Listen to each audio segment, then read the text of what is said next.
Je m'appelle Daniela Lefebvre-Novaro, je suis professeure à l'Université de Strasbourg en archéologie grecque et membre de l'UMR 7044 Archimède. Je suis Claude Lorenz, je suis conservateur à la Bibliothèque nationale et universitaire de Strasbourg, en charge des manuscrits scientifiques, notamment du 19e et du 20e siècle. Cette résidence s'est intitulée « Étudier et dessiner la Grèce au début du 19e siècle », Karl Aller von Allerstein et les débuts de l'archéologie grecque. Ce fonds a été acquis en plusieurs étapes à la fin du 19e siècle et au début du 20e siècle par la BNU à une époque spécifique où les sciences de l'Antiquité étaient particulièrement présentes à l'Université de Strasbourg. Donc il s'agit de l'étude d'un fonds qui nous a permis d'analyser de nombreux dessins que Allerstein a réalisés au cours de ses voyages et qui a une double finalité. D'un côté, l'étude épistémologique pour l'étude notamment de la redécouverte des sanctuaires grecs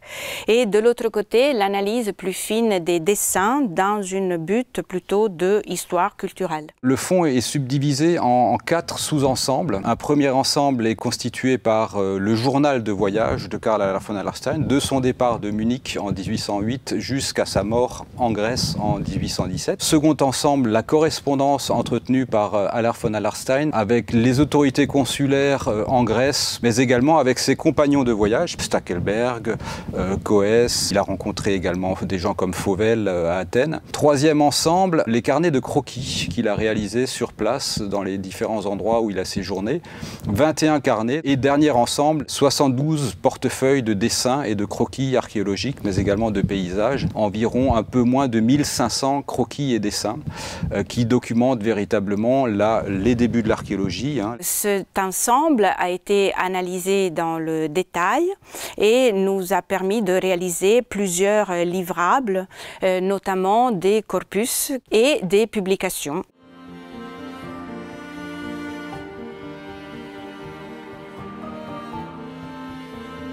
L'essentiel du travail a consisté au dépouillement de ces près de 1500 feuillets, avec à la clé bien sûr l'identification des principaux sites dont il est question, le déchiffrement aussi des inscriptions qu'il y a sur ces dessins. Ce travail très fin d'analyse nous a permis de travailler sur 2 corpus. Un premier corpus de 50 dessins qui concernent des paysages grecs et qui feront partie d'un livre collectif qui nous a permis d'analyser aussi des villages, des personnages qu'Allerstein a rencontrés en Grèce. Les voyages de Allerstein se situent entre 1810 et 1817, donc juste avant l'éclatement de la guerre d'indépendance grecque, donc dans un moment assez particulier. Le deuxième corpus auquel nous avons travaillé concerne la redécouverte des sanctuaires grecs. Tous ces données seront naturellement disponibles sur la bibliothèque numérique de la BNU. Vous aurez un enrichissement de près de 1500 notices format EAD dans Calam,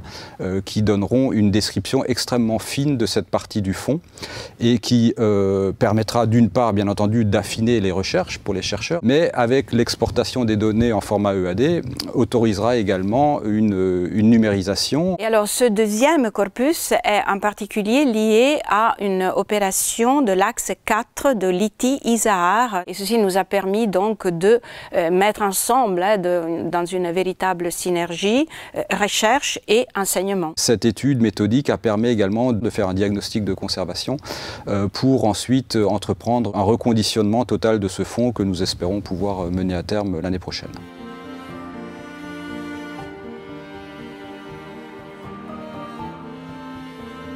La bibliothèque en tant que lieu de recherche a permis de créer cet écosystème de recherche, étudiants, enseignants, chercheurs, bibliothécaires. J'ai trouvé un environnement de travail absolument parfait.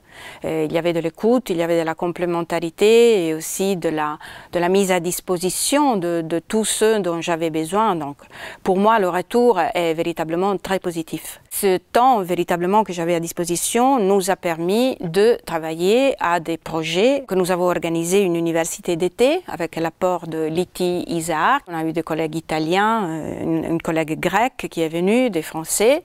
Et donc, on commence véritablement à créer un réseau international autour de cette thématique du fonds Allerstein. Et l'autre aspect que je trouve extrêmement positif, c'est vraiment la présence des doctorants Corentin Voisin et Marine Schlachter, qui ont pu travailler sous la houlette de Claude. Corentin Voisin, évoqué par Daniela, qui a des compétences paléographiques et en langue allemande remarquables et qui nous a vraiment aidé pour déchiffrer un certain nombre d'éléments du Tagebuch. Marine Schlachter a été d'un apport tout à fait fondamental également pour formaliser ce corpus dans Kalam. Ce dispositif est un dispositif que pour moi, il faut absolument réitérer. Et d'ailleurs, il y a beaucoup de chercheurs qui sont très envieux et qui attendent avec hâte, je peux vous dire, le prochain appel à projet.